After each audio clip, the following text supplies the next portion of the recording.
Friends, this video is for standard 10 Maharashtra board subject geometry, that is mathematics 2 lesson 1 similarity का first exercise already हमने complete कर लिया है।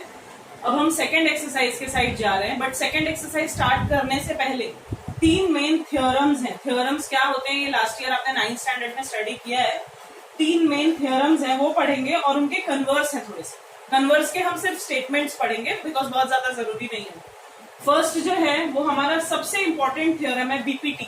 BPT short form में हम बोलते हैं, but it's full form is basic proportionality theorem. ये थ्योरम एग्जाम में भी 3 to 4 मार्क्स के लिए सॉल्व करने को आ सकता है। सो फर्स्ट ऑफ ऑल हम इसके डायग्राम पे जाते हैं। ये जो बेसिक प्रोपोर्शनलिटी थ्योरम है इसका एक स्टेटमेंट होता है। एग्जाम में अगर थ्योरम पूछेंगे तो पहले थ्योरम लिख के फिर हमको उस थ्योरम का स्टेटमेंट लिखना है, देन ड्रॉइंग फिगर जो है वो, फिर हमको उसमें गिवन लिखना होता है, to proof, then construction, then proof. ठीक है, तो सबसे पहले इसका स्टेटमेंट क्या होगा। In a triangle if one line is drawn parallel to the third side, okay, in a triangle a line is drawn parallel to the third side, then it divides the other two sides in equal ratios, that is AP upon PB is equal to AQ upon QC। ठीक है, पहले हमारा given में यही आएगा। Triangle ABC एक triangle है जिसमें लाइन एल जो है वो बीसी से पैरेलल जा रही है, और बीसी से पैरेलल जाने की वजह से AP upon PB is equal to AQ upon QC। ये हमारा टू प्रूव है। तो प्रूफ के लिए सबसे पहले एक कंस्ट्रक्शन करना जरूरी है। हम कंस्ट्रक्शन में जा रहे हैं। ड्रॉ PC एंड BQ, ये दो जो है लाइंस हम ड्रॉ करेंगे। लास्ट एक्सरसाइज के पहले जो हमने फर्स्ट कंसेप्ट पढ़ा था, property of ratio of areas of two triangles, सबसे पहले हम उसी को यूज करने वाले हैं। इसमें गिवन में एक चीज आ गई है कि line L is parallel to BC, segment BC। Then construction में draw segment PC and segment BQ, ये हमने दो बनाया। प्रूफ में जब हम आते हैं, फर्स्ट ऑफ ऑल यहाँ पे ध्यान से कॉन्सेंट्रेट कीजिए। ट्रायंगल APQ, हाँ, दो ट्रायंगल्स हम ले रहे हैं बिकॉज हम रेशियो निकाल रहे हैं। तो triangle APQ upon triangle CPQ, इन दोनों के एरियाज देंगे। Area of triangle APQ upon area of triangle CPQ। आप देख सकते हो कि P जो है वो कॉमन वर्टेक्स है, P से ही APQ भी है और CPQ भी है। So P is the common vertex. आपको याद होगा कॉमन वर्टेक्स होने का मतलब है that height is the same. अगर वर्टेक्स सेम है then height is the same. हमने पढ़ा था कि दो ट्रायंगल के एरियाज का रेशियो अगर हम ले रहे हैं then it is equal to the ratio of product of their corresponding basis and heights. But यहाँ पे एज यू कैन सी कि हाइट सेम है तो हम बेसिस के अकॉर्डिंगली लेंगे। APQ का बेस है AQ और PCQ का बेस है CQ। सो AQ अपॉन CQ ये हमारा फर्स्ट पॉइंट हो जाएगा।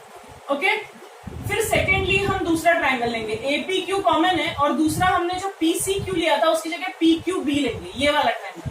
APQ एंड PBQ, ये दो ट्रायंगल्स जब हम ले रहे हैं तो इसमें again Q is the common vertex. Q से ही ये दोनों ट्रायंगल्स ड्रॉ किए गए हैं, तो Q is the common vertex and again height will be same. So height अगर सेम होगी तो बेस के अकॉर्डिंगली लेंगे, that is AP upon PB। तो AP upon PB, 1 second,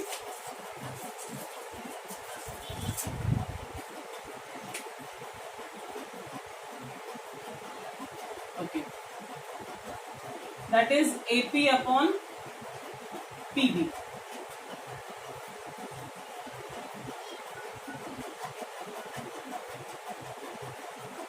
sorry for the interruption. अब हम लोग आ रहे हैं, दो ट्रायंगल्स हमने लिखे, APQ अपॉन CPQ लिया तो AQ अपॉन QC आया। APQ एंड BQP लिया तो AP अपॉन PB आया। ये दो चीजें आ गई। अब इसके अकॉर्डिंगली ये दोनों एरियाज जो थे वो प्रोपोर्शनेट टू बेसिस थे बिकॉज हाइट इक्वल थी। अब अगर हम तीसरे में आ रहे हैं, यहाँ पे दो ट्रायंगल्स और हैं, PBC, PBQ। यहाँ पे कॉन्सेंट्रेट कीजिए, PBQ और CPQ। ये नीचे की लाइन आप समझिए कि है ही नहीं, ओके, निग्लेक्ट करिए। कौन सी आएगी? PBQ एक ट्रायंगल है और CPQ ये दूसरा ट्रायंगल है। ये दोनों ट्रायंगल्स जो हैं वो ये दो पैरेलल लाइंस के बीच में ड्रॉ हैं। आप देख सकते हैं लाइन L जो है वो पैरेलल टू BC है। ये हमारा पहला ही कंसेप्ट था। जब ये दोनों साइड्स पैरेलल हैं, जब दो लाइन पैरेलल होते हैं तो हमने पहले ही पढ़ा था कि उनके हाइट हमेशा इक्वल होते हैं। और जो हमने ये दो ट्रायंगल्स लिए उसमें PQ जो है वो कॉमन बेस था, यानी ये दो ऐसे ट्रायंगल्स थे जिनकी हाइट्स भी इक्वल थी और बेसेस भी इक्वल थे। देयरफॉर ये दोनों ट्राइंगल्स का एरिया इक्वल होगा। ये पूरा कंसेप्ट हमने फर्स्ट प्रैक्टिस सेट में पढ़ा था।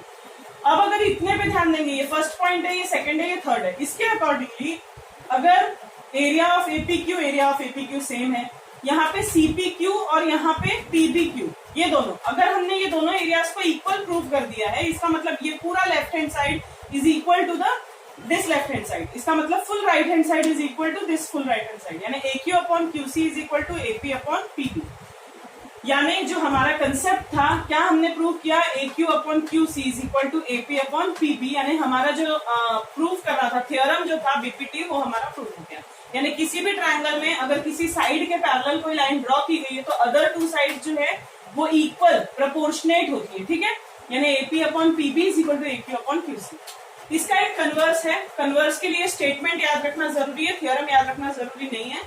यहाँ पे हमको गिवन था कि ये लाइन और ये लाइन पैरेलल है, और फिर हमने प्रूव किया कि ये जो है लाइंस दूसरी जो है ये प्रोपोर्शनेट है। बट कन्वर्स में अगर ये प्रोपोर्शनेट है, मतलब if AP upon PB is equal to AQ upon QC, then PQ is parallel to BC, ठीक है। ये कन्वर्स हुआ।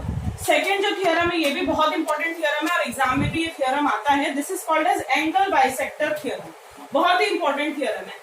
सी, इसमें हम लोगों के पास एक ट्रायंगल है, सपोज ये एक ट्रायंगल मैंने बनाया है ABC हमारा एक ट्रायंगल है। इस ABC ट्रायंगल में as you can see, C is the angle bisector, ये एंगल बाइसेक्टर है और ये दोनों एंगल्स इक्वल है। तो हमको प्रूव ये करना है that AC upon CB is equal to AE upon EB। इस चीज का एकदम ध्यान रखिए, अगर मैं पहले AC लिख रही हूँ फिर BC लिख रही हूँ तो पहले AE अपॉन EB आएगा, मतलब ये और ये साइड्स सामने रहेंगी। AC upon CB is equal to AE upon EB, इसको हमको बार बार यूज करना है, इसलिए अच्छे से ध्यान में रखिए। अब इसके कंस्ट्रक्शन में जाते हैं। कंस्ट्रक्शन में मैं क्या करूंगी, ये CE से पैरेलल मैंने एक लाइन बना देनी है जिसका नाम है BD, ठीक है। और मुझे इसको यहाँ पे इसको ले जाके इसको टच करा देना है, ठीक है, जॉइन CD। ये दो चीजें जो हैं ये हमने बना ली है, ओके। मतलब हमारे पास था क्या, in triangle ACB CE is the bisector of angle ACB, ये हमारा सिर्फ गिवन है। देन हम टू प्रूव में जाएंगे, टू प्रूव में AC upon CB is equal to AE upon EB, ये प्रूव करना है। फिर हम कंस्ट्रक्शन में जाएंगे, draw BD parallel to AC, sorry parallel to CE, CE से पैरेलल हमको BD ड्रॉ करना है, ठीक है। And join what you can see AD और CD, कुछ भी हमको ये लाइन ज्वाइन करनी है। कंस्ट्रक्शन हो गया, फिर हम प्रूफ में आते हैं। प्रूफ में आप देख सकते हो, अगर मैंने ये लाइन और ये लाइन पैरेलल बनाई है, अगर दो लाइंस पैरेलल हैं तो ट्रांसवर्सल भी होंगे। CE is parallel to BD and AD is the transversal. आप देख सकते हो, अगर आप इस लाइन को एक्सटेंड कर दोगे ना थोड़ा सा, तो आपको ये और ये दो पैरेलल और ये ट्रांसवर्सल इजीली समझ में आएंगे। तो हालांकि ये है नहीं, जस्ट मैं समझाने के लिए कर रही हूँ।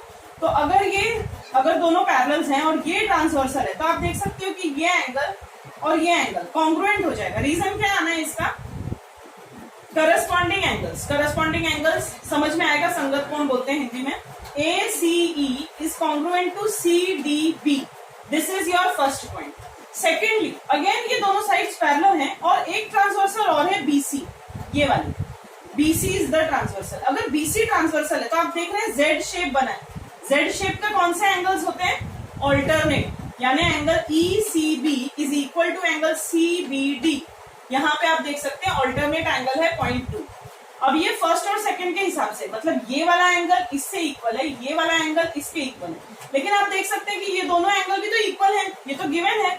तो हम यहाँ लिखेंगे angle ACE is equal to BCE, ये हमारे लिए दिया हुआ है, गिवन है ये एंगल। तो अगर ये दोनों एंगल इक्वल हैं और ये इससे और ये इससे इक्वल है, यानी इनडायरेक्टली ये दोनों एंगल्स भी इक्वल हो गए फ्रॉम 1, 2 एंड 3। 1, 2 एंड 3 से ये एंगल और ये एंगल, यानी angle CBD is congruent to CDB। ये दोनों एंगल्स अगर इक्वल हो गए, इसका मतलब ये साइड और ये साइड कॉन्ग्रुएंट हो जाएगी।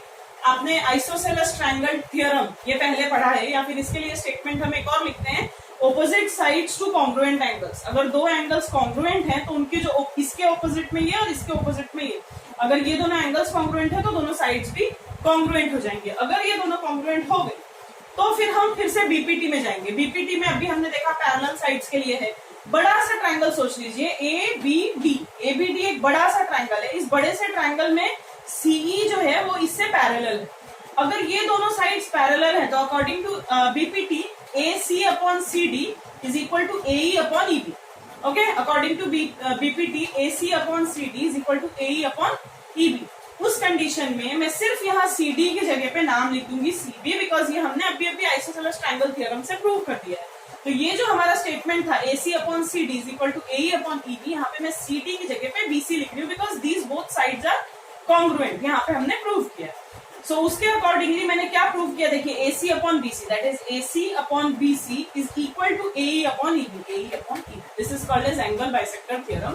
और अगेन इसका कन्वर्स भी होता है कि अगर AC upon CB is equal to AE upon EB, then CE is the angle bisector. Okay, और ये थर्ड जो है ये एक प्रॉपर्टी है, it is not a theorem. इस प्रॉपर्टी का नाम है property of parallel lines and their transversals.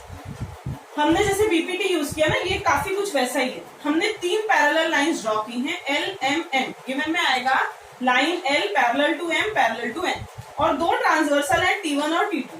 ठीक है, उस कंडीशन में मैंने एक ये गिवन हो गया। फिर 2 प्रूफ में ऐसा है कि AB upon BC is equal to PQ upon QR। उसमें अगर मैं यहाँ पे कंस्ट्रक्शन करती हूँ, ड्रॉ CP को ड्रॉ कर रही हूँ, और जहां पे ये बीच में पॉइंट बन रहा है उसको मैंने नाम दे दिया है D। अब सबसे पहले अगेन हम बीपीटी यूज करने वाले हैं। पहले एक ट्रायंगल में आते हैं। कौन से ट्रायंगल में आ रहे हैं हम? ACP, इस ट्रायंगल में आ रहे हैं ACP। यहाँ पे आप देख सकते हैं ACP। उसमें हमको क्या मिला, AB upon BC is equal to PD upon CD। क्या मिला? AB upon BC is equal to PD upon CD। ये पहला पॉइंट हो गया, हमने यहाँ पे लिख लिया। दूसरा हम ट्रायंगल लेंगे ACR। उसमें भी आप देख सकते हो कि जैसे इसमें BD और AP पैरेलल थे ना, वैसे इसमें DQ और CR पैरेलल है, क्योंकि ये तीनों लाइन्स आपस में पैरेलल है। तो जैसे ये दोनों पैरेलल हो गई, तो इस ट्रायंगल में PD upon CD is equal to PQ upon QR। First हमने क्या प्रूव किया था, देखिए AB upon BC is equal to PD upon CD। वैसे इसमें PD upon CD is equal to PQ upon QR। तो PD अपॉन CD दोनों में कॉमन आ चुका है। ठीक है, तो वो कैंसिल होके AB upon BC is equal to PQ upon QR आ जाएगा। AB upon BC is equal to PQ upon QR। तो this is called the property of 3 parallel lines. तो इस तरह से हमारा थ्योरम वाला जो सेक्शन है वो खत्म हुआ। ये दोनों थ्योरम्स, इन दोनों के कन्वर्स, ये ध्यान रखना है, और एक थ्योरम या प्रॉपर्टी जैसा ये भी है। उसके बाद हम आ रहे हैं, हम प्रैक्टिस सेट शुरू कर रहे हैं अभी। प्रैक्टिस सेट में जैसे कि मैंने पहले बताया था, हम लोग डायग्राम के थ्रू यानी फिगर्स के थ्रू ही सम सीखेंगे। मैं सारी चीजें इस पर लिखूंगी नहीं, I will explain you all the sums, क्योंकि अगर मैं ऐसे जाऊंगी तो मुझे कुछ सम एक्सप्लेन नहीं करते मिलेंगे। इसमें से जितने भी ऐसे सम्स हैं जो बहुत ज्यादा जरूरी हैं, मैं सारे के सारे एक्सप्लेन करना चाहूंगी। फर्स्ट सम पहले हम देख रहे हैं। फर्स्ट सम में हमको 3 सब क्वेश्चंस हैं, बट उसमें से मैं आपको थर्ड वन बताती हूँ। मतलब फर्स्ट, सेकंड और थर्ड, इसमें से मैं आपको थर्ड वन बता रही हूँ।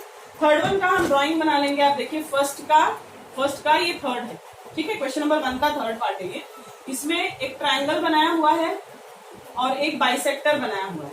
ठीक है, बाइसेक्टर के लिए हमको नाम दिए हैं, ट्रायंगल का नाम है PQR, और यहाँ पे हमको कुछ मेजरमेंट दिया है 10, 9, ये M है, this is 4 and this one is 3.6।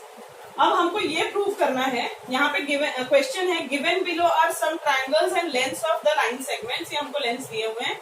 Identifying which figure ray PM is the bisector of QPR। हमको ये फाइंड आउट करना है whether PM is the bisector of QPR। इस एंगल का ये बाइसेक्टर है क्या?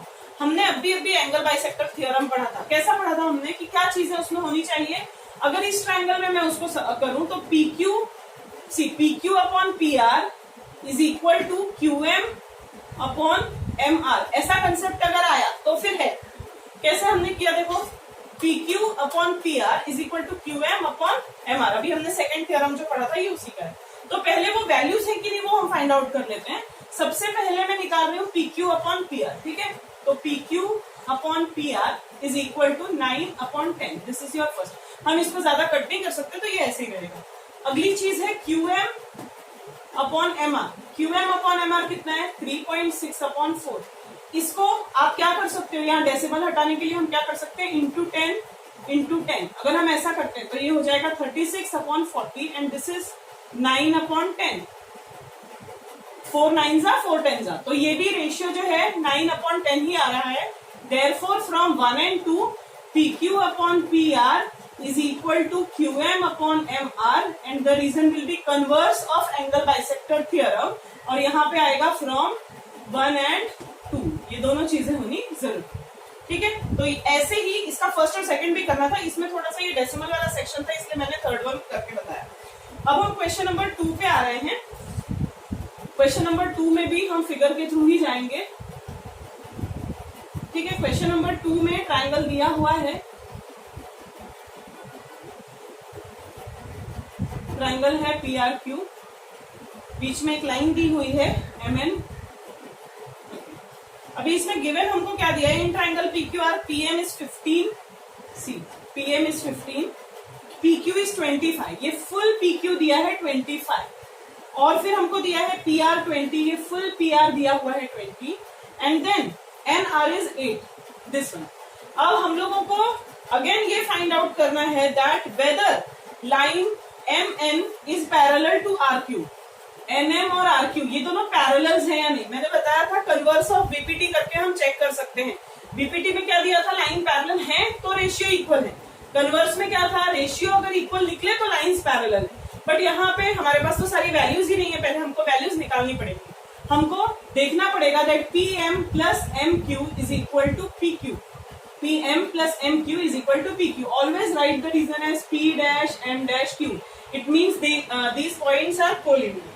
ओके, हम वैल्यूज सब्स्टिट्यूट करेंगे। PM is 15 plus we don't know the value of MQ and it is equal to 25। therefore MQ is equal to 25 minus 15, that is 10 units. तो ये हमको मिल गया है 10। अगेन हम इस साइड पे वही चीज करेंगे, PN plus NR is equal to PR. Okay, again the reason will be P dash N dash R.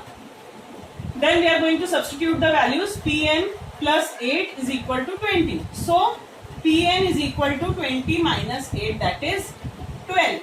So we got the value of 12. So अब हम ध्यान देंगे कि PM upon MQ की वैल्यू क्या निकलती है। हमको यही निकालना है ना, PM upon MQ निकाल रहे हैं हम।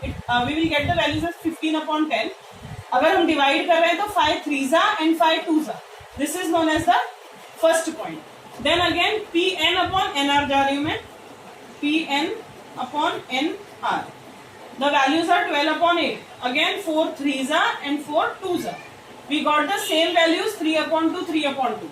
okay, जब सेम वैल्यूज आ रही हैं that means PM upon MQ is equal to PN upon NR from 1 and 2. So by the converse of BPT, the statement should be corrected. By the converse of, I am telling BPT, you should write basic proportionality theorem. By the converse of basic proportionality theorem, you got that NM is parallel to RQ. Okay. Now moving towards question number 3.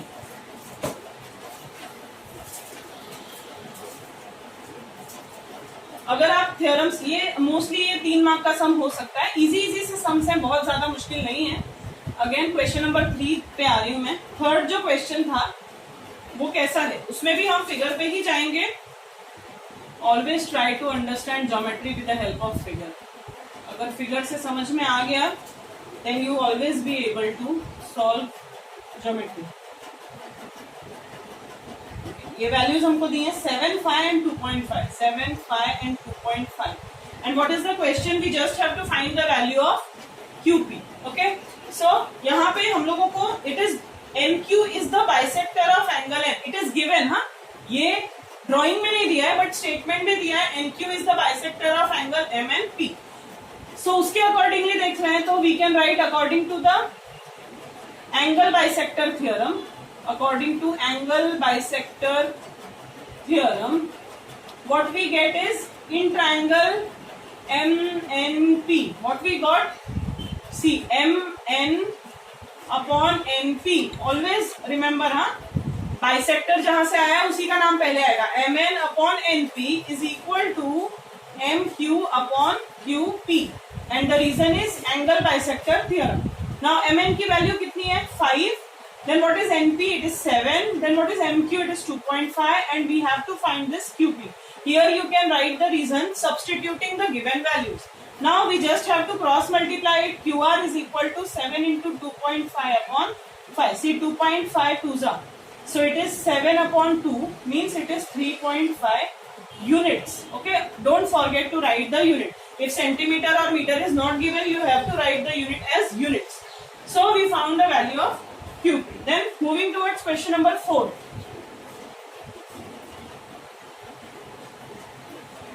So to question number 4.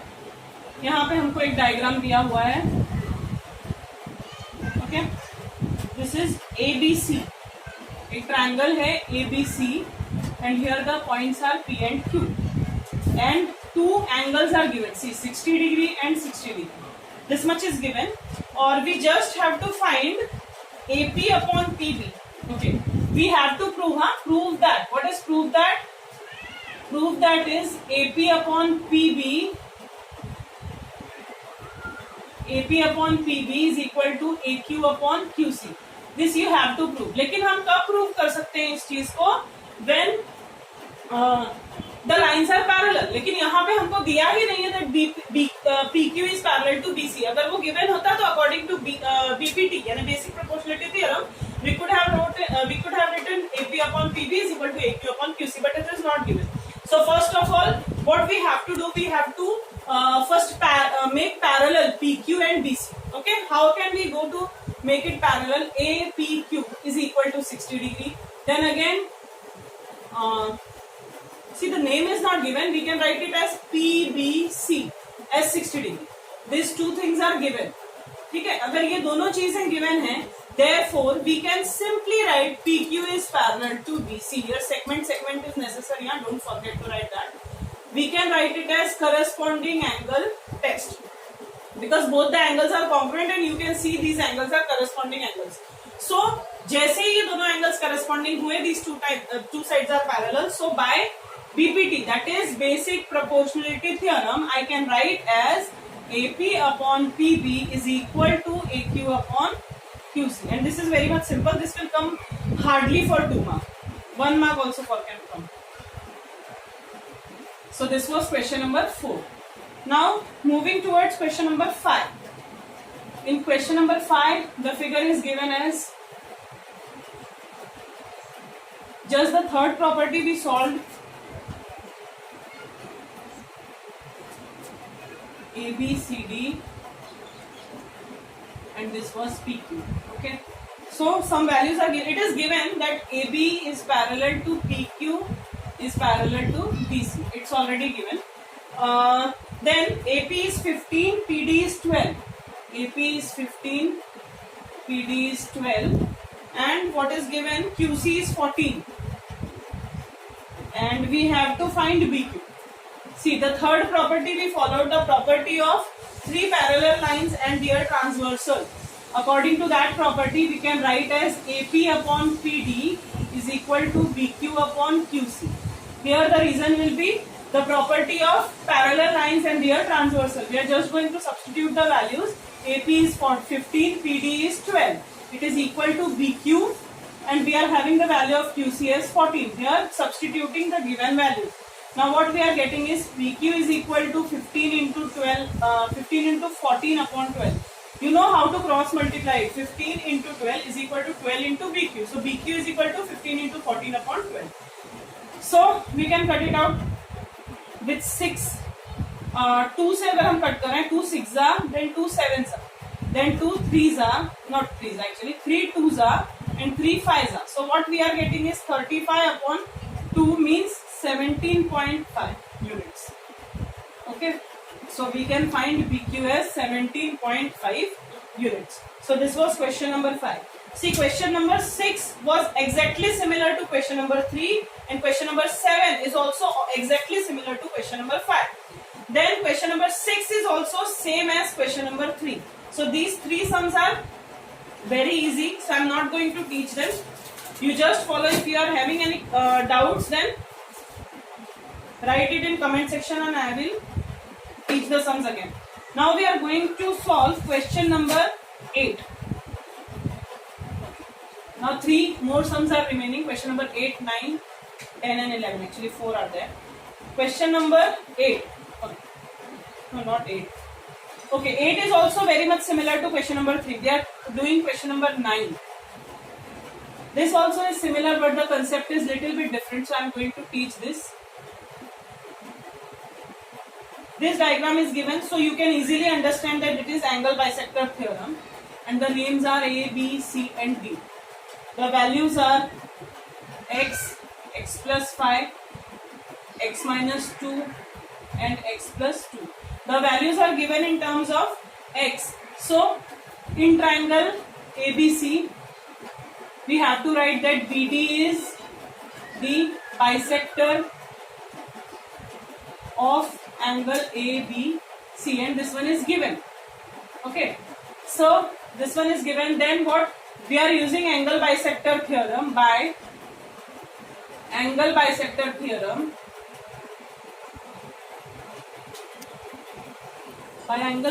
theorem, what we will get is AB upon BC is equal to AD upon DC. It is very much necessary that you understand how to write these ratios. See, B is the angle, na? So AB upon BC is equal to AD upon DC. So I am going to substitute the values. It is x upon x plus 5 is equal to x minus 2 upon x plus 2. Here by substituting the given values. Now we are going to cross multiply it. X in bracket x plus 2. Then x minus 2 in bracket x plus 5. You just go to solve it. It will be x square plus 2x is equal to x square plus 3x minus 10. This will come by solving this. So if I am getting x square, this will be cancelled because both are plus in addition sign. When x square will come to this side, it will be negative, and x square will get cut off. So 2x, I am taking that this side, minus 3x is equal to minus 10. Plus 3x will come to this side and it will become minus 3x. So minus x is equal to minus 10. Therefore x is equal to 10. We can write here by multiplying minus 1 both the sides.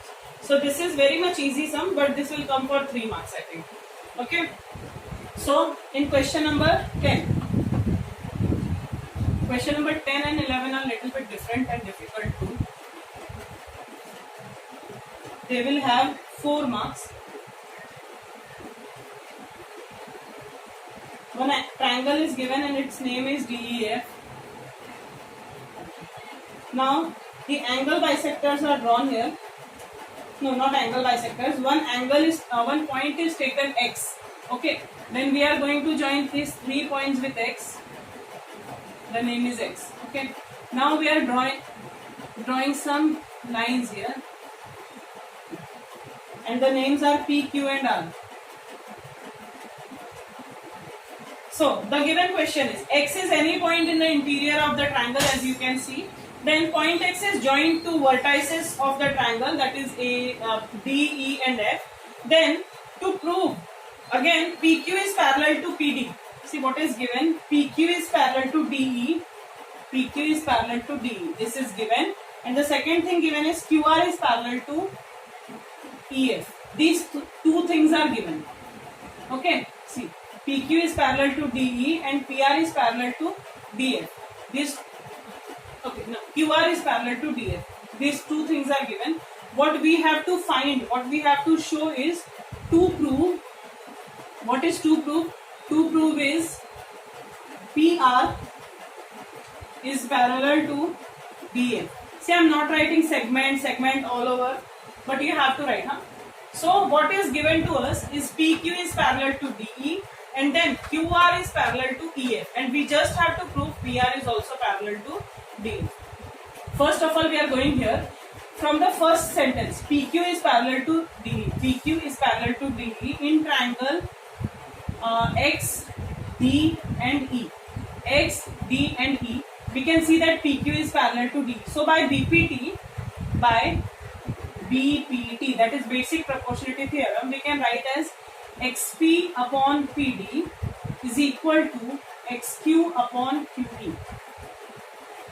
Okay, XP upon PD is equal to XQ upon QE. This is point 1. Then when we are using this one in triangle, this one QR, this one XEF, in triangle XEF, again by BPT, what we get is this one, XQ upon QE is equal to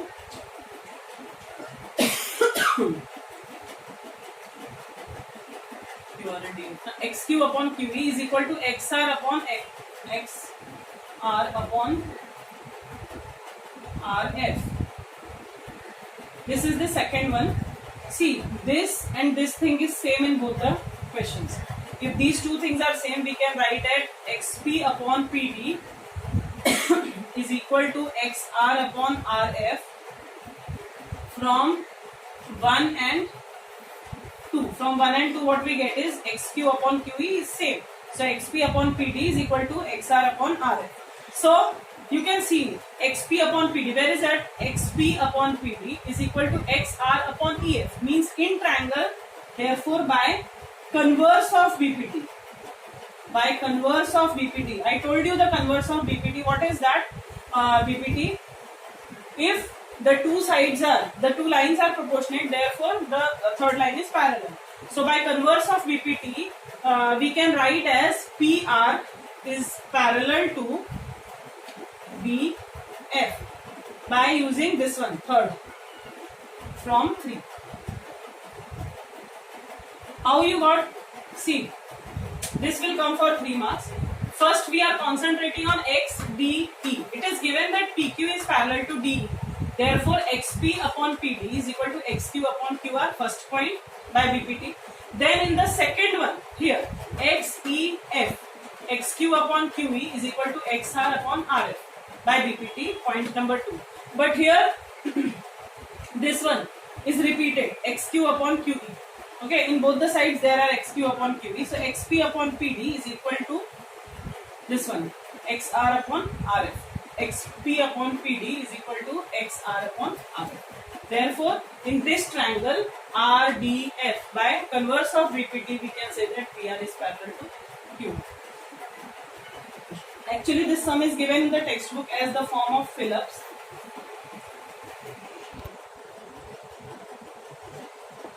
Now sum number 11. See, in 11th sum diagram is not given. So in triangle ABC, first we are going to draw triangle ABC. This is my triangle ABC. Okay. Then in triangle ABC, BD bisects ABC. We are going to draw BD because it bisects ABC, and this is BD. And what is the given next is CE bisects ACB. CE, it bisects ACB. Now what is asked to us is then also AB is congruent to AC. See, AB, this bigger line, is congruent to this side. The first side and second side are equal. This is given. Now to prove that ED is parallel to BC. ED, it's not given, actually we are drawing here. ED is parallel to BC. This we have to prove. First of all, I am going to just rough it out because we don't need it. First condition was what given? BD bisects angle ABC. Okay, BD bisects angle ABC. Therefore, AB upon BC is equal to AD upon DC. This is angle bisector theorem. Angle bisector theorem. And also number 1. How? This one is the bisector. So AB upon BC is equal to AD upon BC. Okay. So this was the first one. Then again CE is the bisector. Okay. CE bisects angle AC ACB. Okay. This is also given. These both the terms are given actually. So if CE bisects ACB, then AC upon CB is equal to AE upon EB. This is also angle bisector theorem. Angle bisector theorem, and this is the point 2. See, CE bisects ACB, that is AC upon CB is equal to AE upon EB. So these two angle bisector theorems are used. And third thing is already given. See, in both the terms, what is same? BC, okay? BC is same here, but AB and AC are different. But what is given to us? is AB is equal to AC. It is given, and we can name it as third point. If BC is equal to BC, that is CB, what we have written, AB is equal to AC, that is given, means these LHS of both the points are equal. Therefore, RHS should also be equal. AD upon BC is equal to AE upon EB from 1, 2 and 3. Okay, from 1, 2 and this 3. From 1 we got this, from 2 we got this, but AB and AC are equal, we got in point third. So from 1, 2 and 3 we got AD upon DC is equal to AE upon BC. Now concentrate here. AD upon DC, that is AD upon DC is equal to AE upon EB. That means if any line is here, AD, so AD upon DC is equal to AE upon EB. If we prove that, then we can say that ED is parallel to BC by converse of BPT. By converse of BPT. Because what we proved is the ratios are equal. Therefore, this line should be, this segment should be parallel. So, by converse of BPT, we solved this sum. So, practice set 1.2 is finished now, and in next section we will proceed to 1.3. Thank you.